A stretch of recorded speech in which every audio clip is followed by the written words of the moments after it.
మన తెలుగు సంస్కృతి ఛానల్కి స్వాగతం. బాలలు, ఈరోజు మనం 10వ తరగతిలోని 11వదైన యుద్ధ విజేత అనే పాఠ్యాంశం గురించి చెప్పుకుందాం. దీని రచయిత నేతల ప్రతాప్ కుమార్ గారు. ఇక్కడ చదవండి, ఆలోచించి చెప్పండి అనే శీర్షికలో శ్రీ రెంటాల గోపాలకృష్ణ గారు రచించినటువంటి ఒక కవితని ఇచ్చారు. ఇప్పుడు దాన్ని చూద్దాం. తల్లి చల్లని శాంతి ధారుని పండించవమ్మా, తల్లి వెన్నెల కాంతి ధారుని నిండించవమ్మా, పసిపాపలు నీ బిడ్డలు పాల కడలి తరంగాలు, పసి హృదయం శశివదనం విషతుల్యం చేయకమ్మా, మానవతా మందిరాన మంటలు రగిలించకమ్మా, పొడమి తల్లి పురిటి ఇల్లు బూడిదగా మార్చకమ్మా, ఆశా కుసుమముల మాల అనురాగపు టుయ్యాల, అవనీ గర్భం లోపల అగ్నిధార నింపకమ్మా, ఈ సుందర లోకంలో వసంతం కురిపించుము, ఈ చంద్రుని హాసంలో హేమంతం ఒలికించుము, తల్లి చల్లని శాంతి ధారుని పండించవమ్మా, తల్లి వెన్నెల కాంతి ధారుని నింపించవమ్మా. కవిత విన్నారు కదా. ఆ కవిత పక్కనే చిత్రంలో మనకి ఏం కనిపిస్తోంది? 2 చేతులతో ఎగరేస్తున్నటువంటి తెల్లని పావురం కనిపిస్తోంది. తెల్లని పావురాన్నే శాంతి కపోతం అని అంటాం. అంటే ఆ తెల్లని పావురం శాంతికి గుర్తు. అందుకనే రెంటాల గోపాలకృష్ణ గారు శాంతిని తల్లిగా చల్లని వెన్నెలగా భావిస్తూ కవితని రాశారన్నమాట. ఈ కవిత యొక్క భావాన్ని ప్రశ్నలు జవాబుల ద్వారా తెలుసుకుందాం. ఇందులో మొదటి ప్రశ్న చూడండి. పై కవితలో కవి ఎవరిని ప్రార్థించాడు? శాంతిని తల్లిగా చల్లని వెన్నెలగా భావించి కవి ప్రార్థించాడు. అంటే మొదటి 4 వరుసలో ఉన్నాయి కదా, దాని భావం అన్నమాట. అమ్మ చల్లని శాంతి, వెన్నెల కాంతి అని పిలిచాడు కదా. అందుకనే శాంతిని తల్లిగా చల్లని వెన్నెలగా సంబోధిస్తూ భావిస్తూ ఈ కవితని రచించాడు. రెండవ ప్రశ్న, పసిపాపల గురించి కవి ఏం చెప్పాడు? చూడండి. పసిపాపలకి శాంతి తల్లి వంటిది. వాళ్ళు పాల సముద్రంలోని అలల్లాగా స్వచ్ఛమైనటువంటి వాళ్ళు. పాల కడలి, కడలి అంటే సముద్రం అని అర్థం. తరంగాలు అంటే అలలు. ఈ పసిపిల్లలు పాల సముద్రంలోని అలల వంటి వారు. వాళ్ళ హృదయాలు ఎలా ఉంటాయట? చంద్రబింబంలాగా చంద్రుని ముఖాన్ని పోలి స్వచ్ఛంగా నిర్మలంగా ఉంటాయట. అలాంటి వాళ్ళ హృదయాలను విషతుల్యం చేయొద్దమ్మా అని కవి అంటున్నాడు. శశివదనం, శశి అంటే చంద్రుడు, వదనం అంటే ముఖము. శశివదనం అంటే పసిపిల్లల ముఖాలు శశివదనంలాగా అంటే చంద్రబింబాల్లాగా చంద్రుని మోములాగా ఉంటాయని అర్థం. మూడవ ప్రశ్న, కవి ఈ లోకం ఎలా ఉండాలని కోరుతున్నాడు? ఎలా ఉండాలని కోరుకుంటున్నాడు కవి? మానవతా మందిరాన మంటలు రగిలించకమ్మా. మానవత్వంతో కూడినటువంటి ఈ మందిరంలో అంటే ఈ భూమి మీద మంటలు రగిలించకమ్మా. మంటలు అంటే కలహాలు, యుద్ధాలు తీసుకురావద్దు, తేవద్దు. రగిలించవద్దు అంటే పుట్టించవద్దు అని అర్థం. పొడమి తల్లి పురిటి ఇల్లు. ఈ పొడమి తల్లి అంటే ఈ భూమి పురిటి ఇల్లు లాంటిది. అంటే ఈ ప్రపంచంలో ఏదో ఒక సమయంలో ప్రతి నిమిషం ఎక్కడైనా సరే కొంతమంది బిడ్డలు పుడుతూనే ఉంటారనమాట. బిడ్డలు పుట్టిన ఇంటిని పురిటిల్లు అని అంటారు. మరి భూమాత ఇంత ప్రపంచం మీద ఎక్కడో ఒక చోట పిల్లలు పుడుతూనే ఉంటారు కదా. అందుకని ఈ పొడమి తల్లి పురిటి ఇల్లు లాంటిది. కాబట్టి దీనిని నువ్వు బూడిదగా మార్చవద్దు. ఆశ కుసుమముల మాల, ఆశ అనేటటువంటి పూలమాల, అనురాగపు ఉయ్యాల ఈ అవని గర్భం లోపల, అలాంటి భూమి లోపల అగ్నిధారని నింపకమ్మ అంటే అగ్నిని ప్రవహింపచేయద్దు, ఎలాంటి మంటలు ప్రవహించేలాగా చేయొద్దు అంటున్నాడు. ఈ సుందర లోకంలో వసంతం కురిపించుము, ఈ అందమైనటువంటి లోకంలో వసంతం కురవాలి. ఈ చంద్రుని హాసంలో హేమంతం ఒలికించు అంటే ఈ హేమంత ఋతువులో ఉన్నటువంటి చంద్రుని యొక్క చల్లని కాంతి ఈ భూమి మీద ఒలికించు అంటే భూమి అంతా చంద్రుని కాంతితో ఉండేలాగా చెయ్యి. తల్లి చల్లని శాంతి, ఈ దారుని పండించవమ్మా, ఓ వెన్నెల కాంతి దారుని నిండా నింపవమ్మా అంటే శాంతి ప్రపంచం నిండా నిండాలి, ప్రపంచమంతా వ్యాపించాలి అని కవి యొక్క భావం. అంటే ప్రపంచ శాంతి అనేది నెలకొల్పబడాలి, దానికి అందరూ కృషి చేయాలి అని కవి కాంక్షిస్తున్నాడు. ప్రపంచానికి శాంతి అహింసల్ని ప్రబోధించిన దేశం మనది. యుద్ధం ఎక్కడ ఎప్పుడు జరిగినా మానవాళికి తీరని నష్టం వాటిల్లుతుంది. యుద్ధం వలన కలిగే అనర్థాలను, శాంతి ఆవశ్యకతను గురించి విద్యార్థులకు తెలియజేయటమే ఈ పాఠం యొక్క ముఖ్యమైన ఉద్దేశం. అహింసా మార్గంలో నడుస్తూ ప్రపంచంలో శాంతిని నెలకొల్పాలి అని ప్రబోధించింది అంటే చెప్పింది మన భారతదేశం. యుద్ధం ఎక్కడ జరిగినా ఎప్పుడు జరిగినా అది మానవులకి తీరని నష్టాన్ని కలుగజేస్తుంది. అది ఆస్తి నష్టం కావచ్చు, ప్రాణ నష్టం కావచ్చు, ఇంకా ఏ రకంగానైనా నష్టం కావచ్చు. అందుకని యుద్ధం వలన కలిగే అనర్థాలని, శాంతిని నెలకొల్పాల్సిన ఆవశ్యకతని అంటే అవసరాన్ని విద్యార్థులకు తెలియచెప్పటమే ఈ పాఠం యొక్క ఉద్దేశం. తర్వాత కవి పరిచయం చూద్దాం. కవి నేతల ప్రతాప్ కుమార్ గారు. ఈయన నేటి తూర్పుగోదావరి జిల్లాలో ఉన్నటువంటి నిడదవోలు మండలం, ఒకప్పుడు పశ్చిమ గోదావరి జిల్లాలో ఉండేది. 2022లో జిల్లాలని పునర్వ్యవస్థీకరించినప్పుడు ఇప్పుడు దీన్ని తూర్పుగోదావరి జిల్లాలో ఉన్నట్లుగా చెప్పుకుంటున్నాం. నిడదవోలు మండలం విద్యేశ్వరం గ్రామంలో ఈయన జన్మించారు. ఎప్పుడు జన్మించారు? ఆగస్టు 13, 1965లో జన్మించారు. వీరి తల్లిదండ్రులు శాంతకుమారి, సత్యంగారులు. పాలకంకి, దళిత నానీలు, అన్నం గిన్నె, భీంపాల రాగం, పుట్టినరోజు ఒక్కటే, బౌద్ధ భాషితాలు, బుద్ధిజం శాస్త్రీయత, నా భూమికి నేనే, సమతా వసంత గానం, పిల్లల కోసం అంబేద్కర్ కథ, నాగపూర్ యాత్ర తదితర గ్రంథాలని ఈయన రాశారు. విమల శాంతి జాతీయ కవితా పురస్కారాన్ని అందుకున్నారు.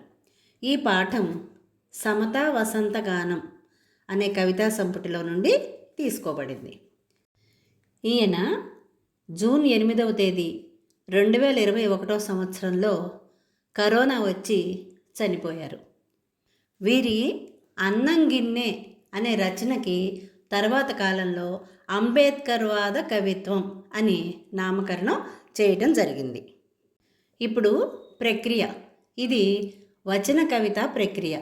అంటే పద్యం, గేయాల్లో ఉండేటటువంటి ఛందో నియమాల అవసరం లేకుండా, అంటే ఛందస్సు, గణాలు, యతి, ప్రాస ఈ నియమాలు ఏమీ లేకుండా లయాత్మకంగా సాగేటటువంటి కవిత ఈ వచన కవిత. ఇది విషయ ప్రధానంగా ఉంటుంది. అంటే మనం ఏ విషయాన్నైతే చెప్పదలుచుకున్నామో దాన్ని సూటిగా అర్థమయ్యేలాగా సరళమైనటువంటి పదాలతో స్పష్టంగా చెప్పటం. మిగిలిన వ్యాకరణ అంశాలు కానీ ఛందో నియమాలు కానీ దీంట్లో అంతగా ఉండవు. మనం నిత్య జీవితంలో ఉపయోగించే పదాలే ఇందులో ఎక్కువగా ఉంటాయి. అంటే వాడుక భాషలో మనం ప్రతిరోజు ఏ ఏ పదాలను ఉపయోగిస్తామో ఆ పదాలతోనే ఈ వచన కవిత అనేది ఉంటుంది. చదివే వారికి ఎలాంటి క్లిష్టత లేకుండా, క్లిష్టత అంటే కష్టమైన పదాలు, అబ్బో ఇది అర్థం అవ్వట్లేదు, చాలా కష్టంగా ఉంది అనేటటువంటి పదాలు ఏమి కూడా ఉండకుండా సులువుగా అర్థమయ్యే లక్షణం దీనిలో ప్రధానంగా ఉంటుంది. చదువుతుంటుంటే మనకే అర్థమైపోతుందన్నమాట. అంత్యానుప్రాస వంటి అలంకారాల ప్రయోగంతో వచన కవిత సొబగులద్దుకుంటుంది. అంటే అంత్యానుప్రాస చివరిలో ప్రాస వచ్చేలాగా ఆ పద ప్రయోగంతో ఈ వచన కవిత అందంగా మలచబడుతుంది అని అర్థం. ఇప్పుడు నేపథ్యం.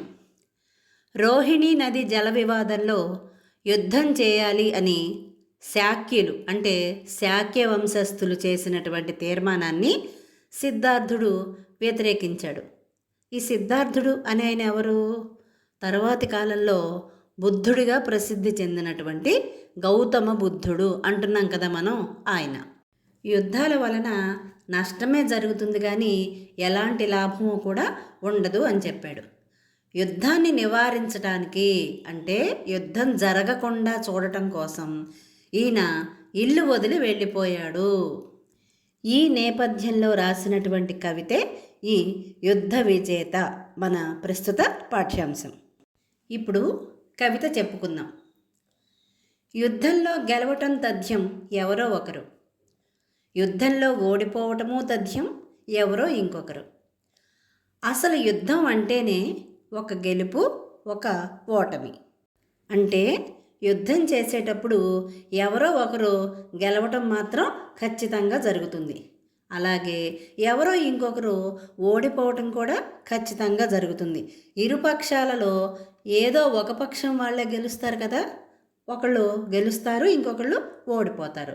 అసలు యుద్ధం అంటేనే ఒక గెలుపు, ఒక ఓటమి. ఒకరు గెలుస్తారు, ఇంకొకరు ఓడిపోతారు. ఒక్కొక్కసారి దద్దమ్మ కూడా యుద్ధంలో గెలవవచ్చు. కానీ యుద్ధంలో గెలిచిన వాడికంటే యుద్ధాన్ని గెలిచిన వాడే నిజమైన విజేత.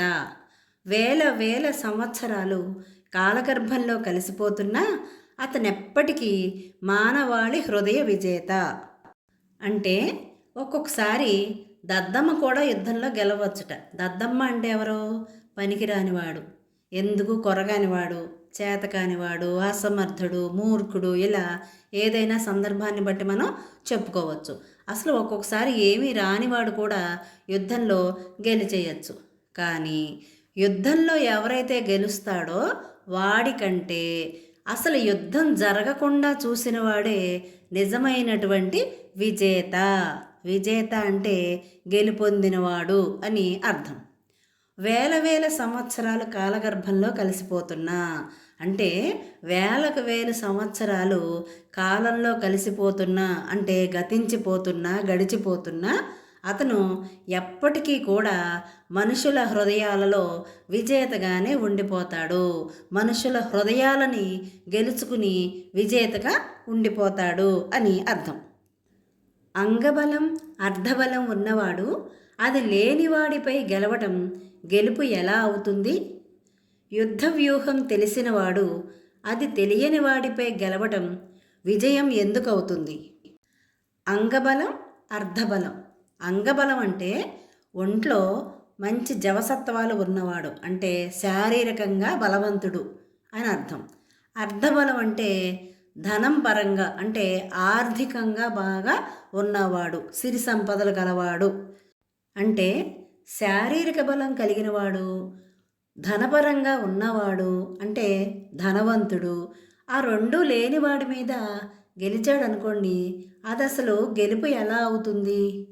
అలాగే యుద్ధ వ్యూహం తెలిసినవాడు. వ్యూహం అంటే ఇక్కడ ప్రణాళిక, మనం ఇంగ్లీష్లో ప్లాన్ అంటాం కదా, అది.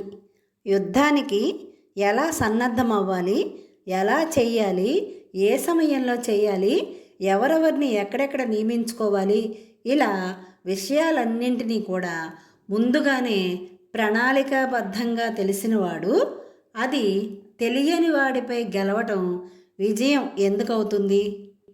యుద్ధ వ్యూహాలు తెలిసినవాడు, శారీరక బలం ఉన్నవాడు అంటే బలవంతుడు, ధనవంతుడు అయినవాడు ఒక బలహీనుడి మీద చాలా సులభంగా విజయాన్ని సాధిస్తాడు. అయితే మాత్రం అది విజయం ఎలా అవుతుంది అని కవి యొక్క భావన. ఈ ప్రక్కన చిత్రంలో చేతిలో ఖడ్గం ధరించి నిలబడినటువంటి రాజు అశోకుడు. కళింగ యుద్ధం చేసినప్పుడు అతను గెలుపొందాడు. కానీ ఆ యుద్ధ వాతావరణాన్ని, అక్కడ కనిపిస్తున్న హృదయ విదారకమైనటువంటి దృశ్యాల్ని చూసి ఇంకా జన్మలో నేను యుద్ధం చేయను అని యుద్ధ అశోకుడు అల్లా బౌద్ధ అశోకుడు లేదా శాంతి అశోకుడుగా మారిపోయాడు. అంటే ఎంతటి భయంకరమైనటువంటి దృశ్యాలు చూసి ఉంటాడో ఆలోచించండి. అందుకనే యుద్ధాలు చేయకుండా శాంతియుతంగా ఉండటం కోసం బౌద్ధ మతాన్ని స్వీకరించాడు.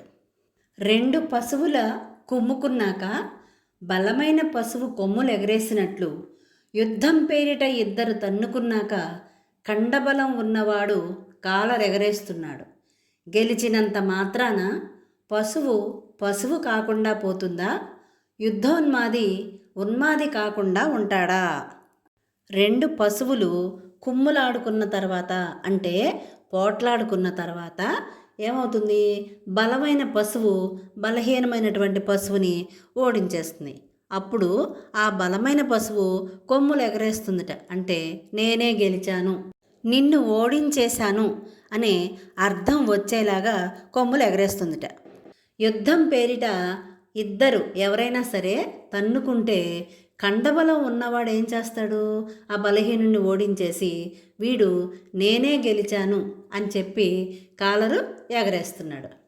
అలా గెలిచినంత మాత్రాన పశువు కాకుండా పోదు కదా. అంటే అది యుద్ధంలో గెలిచినా సరే పశువే అవుతుంది. యుద్ధోన్మాది ఉన్మాది కాకుండా ఉంటాడా? అంటే ఉన్మాది అంటే పిచ్చివాడు, యుద్ధోన్మాది అంటే యుద్ధం చేయాలి అనే పిచ్చి ఉన్నవాడు. ఆ పిచ్చివాడు యుద్ధోన్మాది కాకుండా ఉంటాడా? ఎంతసేపు యుద్ధం చేసేయాలి, నేనే గెలిచేసేయాలి అనే పిచ్చే తప్ప వేరే ఉద్దేశం ఏమీ కూడా అతని మనసులో ఉండదు. అలాంటి యుద్ధోన్మాది ఉన్మాది కాకుండా ఉంటాడా? గెలిచిన పశువే అవుతుంది. ఈ గెలిచిన మనిషి కూడా యుద్ధోన్మాదిగానే మిగిలిపోతాడు. మనిషికి మధ్య యుద్ధం ప్రారంభమైన తరువాత సాటి మనిషికి శత్రువని నామకరణం చేయవలసి వచ్చింది. పచ్చని నేలకు నెత్తుటి తిలకం దిద్దవలసి వచ్చింది. అంటే ఎప్పుడైతే మనుషుల మధ్య యుద్ధం వస్తుందో, అంటే యుద్ధం ప్రారంభమవుతుందో ఆ తర్వాత ఏం చేస్తాం? సాటి మనిషికి అంటే మన తోటి మనిషికి ఒక పేరు పెట్టేస్తాం. నామకరణం అంటే పేరు పెట్టడం. ఏం పేరు పెడతాం? శత్రువు. అంటే అవతలివాడు మనకి శత్రువు అని చెప్పి వాడికి పేరు పెట్టేస్తాం. పచ్చని నేలకు పాడి పంటలతో పచ్చగా ప్రకృతి దృశ్యాలతో కనువిందు చేసే నేల తల్లికి నెత్తుటి తిలకం దిద్దవలసి వచ్చింది. అంటే నెత్తుటి తిలకం అంటే యుద్ధం చేసేటప్పుడు చాలామందికి గాయాలు అవుతాయి కదా. ఆ గాయాల నుంచి రక్తం నేలపై పడుతూ ఉంటుంది కదా. దాన్ని నెత్తుటి తిలకం నేలకు దిద్దినట్లుగా అనిపిస్తోంది అని చెప్పి కవి యొక్క భావన. రాజ్యం కోసమో, రమణి కోసమో, పదవి కోసమో, పౌరుషం కోసమో యుద్ధం అనే ఉన్మాదాన్ని నెత్తికెక్కించుకుని మానవాళికి మరణ మృదంగం వినిపించవలసి వచ్చింది. చూడండి, యుద్ధాలు ఎందుకు జరుగుతాయి? రాజ్యం కోసం జరుగుతాయి. అంటే ఒకరి రాజ్యాన్ని ఇంకొకరు ఆక్రమించుకుని వాళ్ళ యొక్క రాజ్యాన్ని విస్తరింపజేసుకోవటం కోసం యుద్ధం చేయొచ్చు. రమణి కోసమో, రమణి అంటే స్త్రీల కోసం యుద్ధాలు జరగచ్చు. పదవి కోసమో, పదవి కావాలి, అధికారాన్ని చేపట్టాలి అనే కోరికతోటి యుద్ధం చేయొచ్చు. పౌరుషం కోసమో, తన యొక్క పౌరుష పరాక్రమాలని ప్రదర్శించుకోవటం కోసం కూడా యుద్ధం చేయొచ్చు.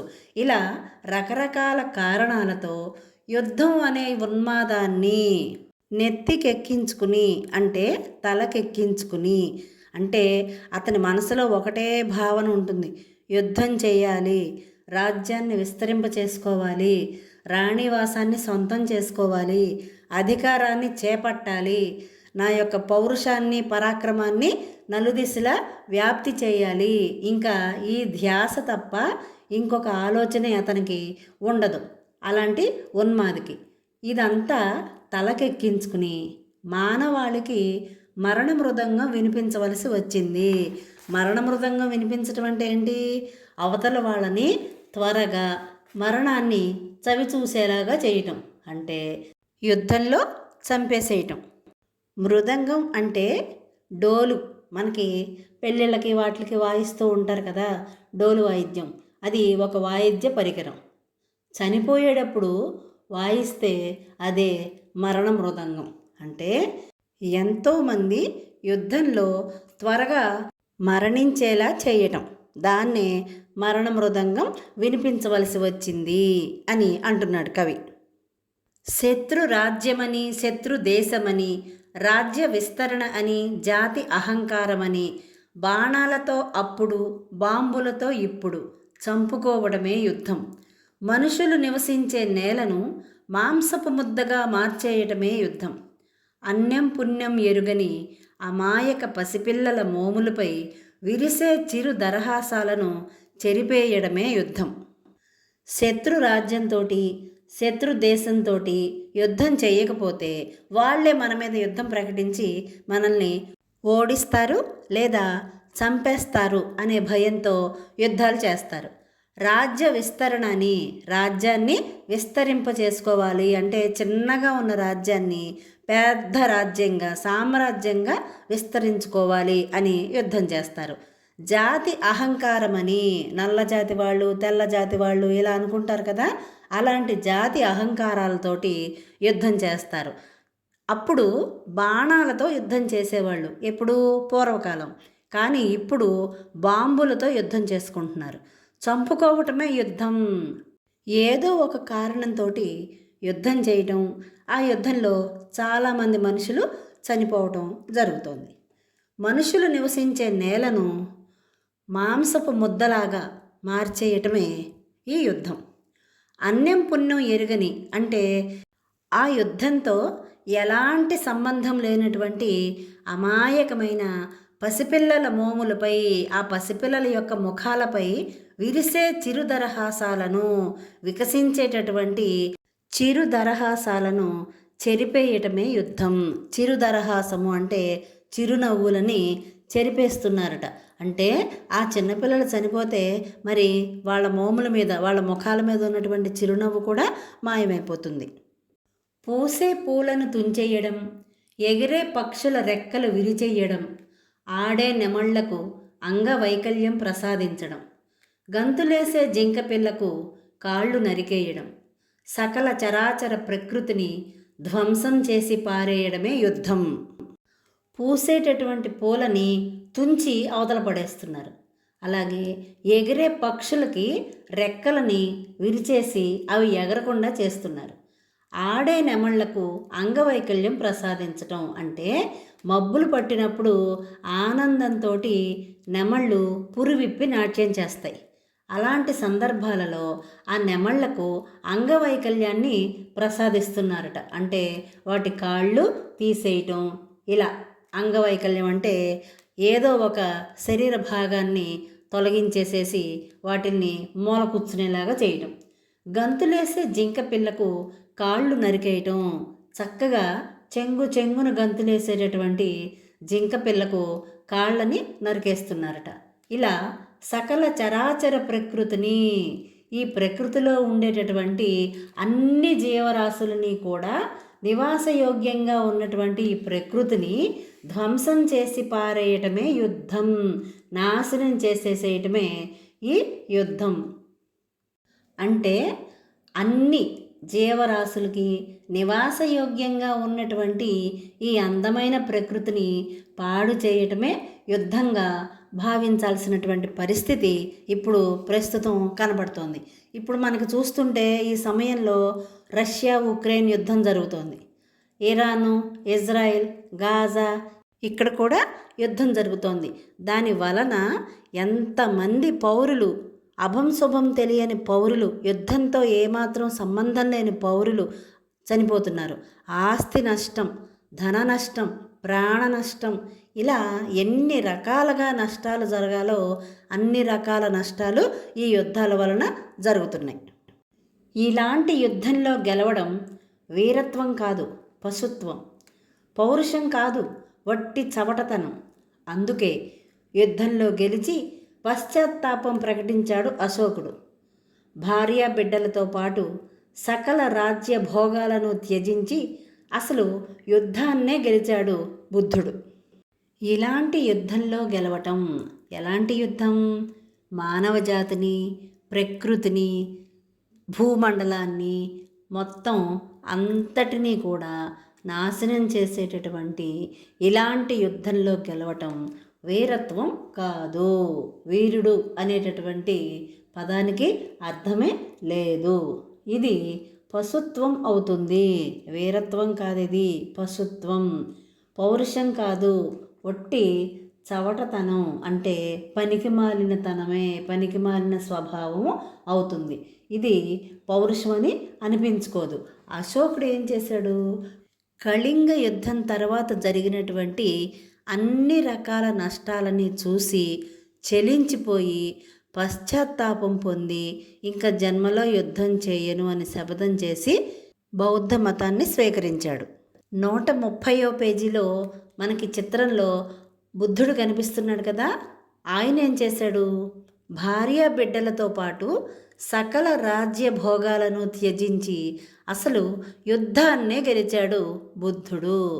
యుద్ధం వలన ఎలాంటి ప్రయోజనము ఉండదు, నష్టమే ఉంటుంది తప్ప అని విషయాన్ని గ్రహించిన బుద్ధుడు భార్య బిడ్డలతో పాటు రాజ్యాన్ని కూడా వదిలేసేసి ప్రజల యొక్క హృదయాలలో నిజమైనటువంటి విజేతగా నిలిచిపోయాడు.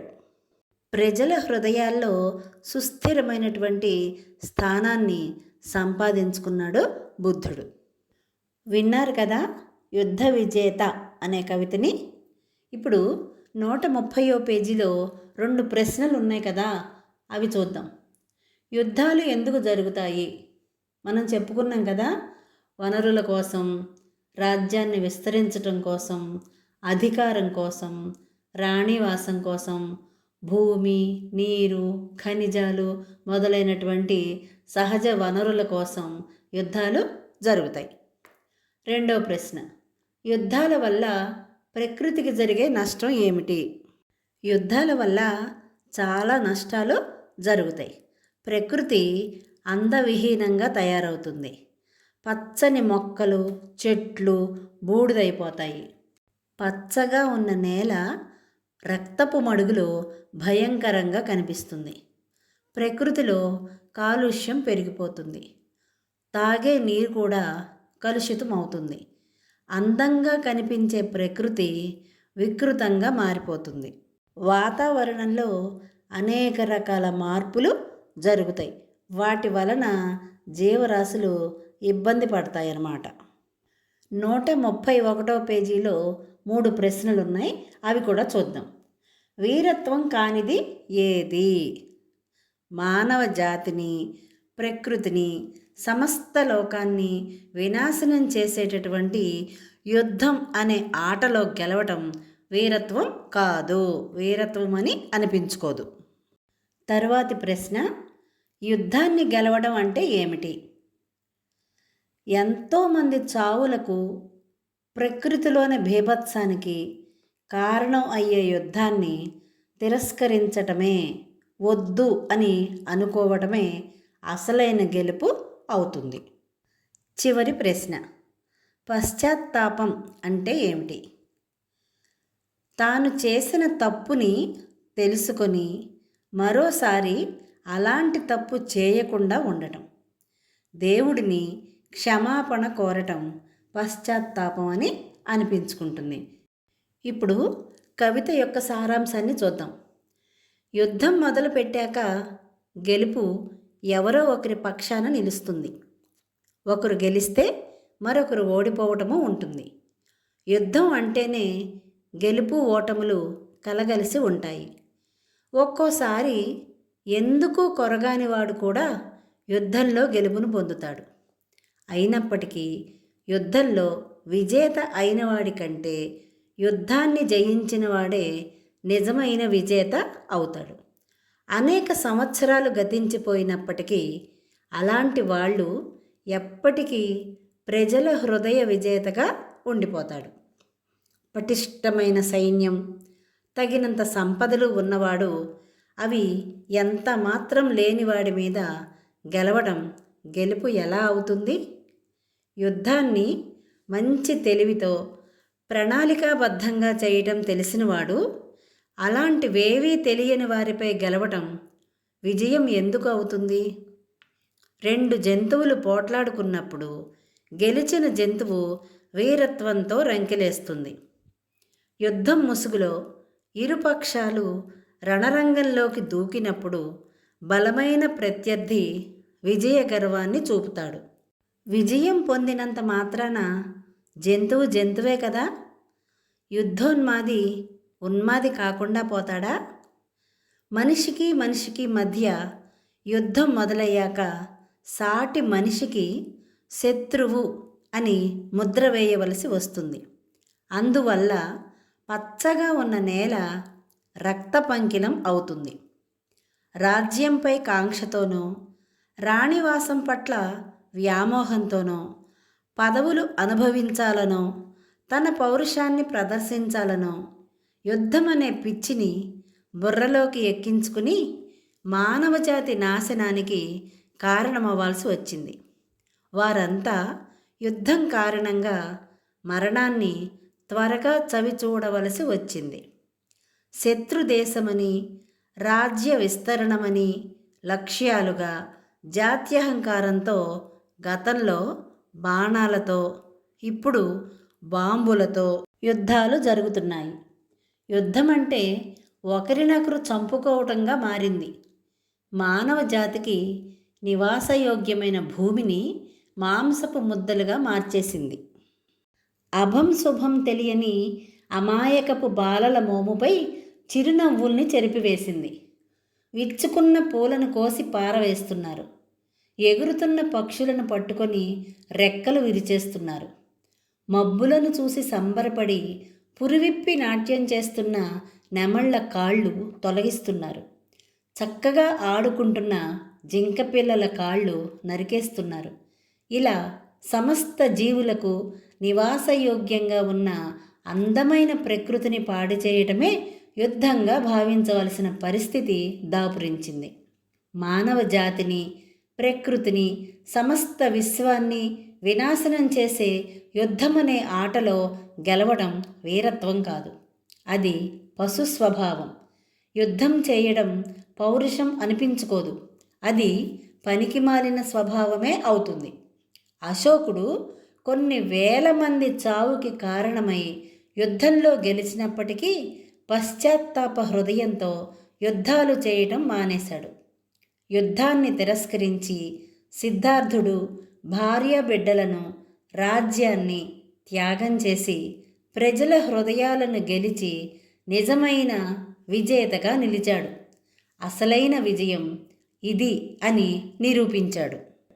ఎన్నో రకాలుగా నష్టాలు జరిగిన తరువాత యుద్ధంలో గెలిచినటువంటి అశోకుడి కంటే అసలు యుద్ధాన్నే వద్దు అనుకుని తిరస్కరించి భార్య బిడ్డల్ని, రాజ్యాన్ని కూడా త్యాగం చేసేసినటువంటి సిద్ధార్థుడే అసలైనటువంటి యుద్ధ విజేత, ప్రజల యొక్క హృదయాలను కూడా గెలుచుకున్నటువంటి విజేత అని మనం అర్థం చేసుకోవాలి.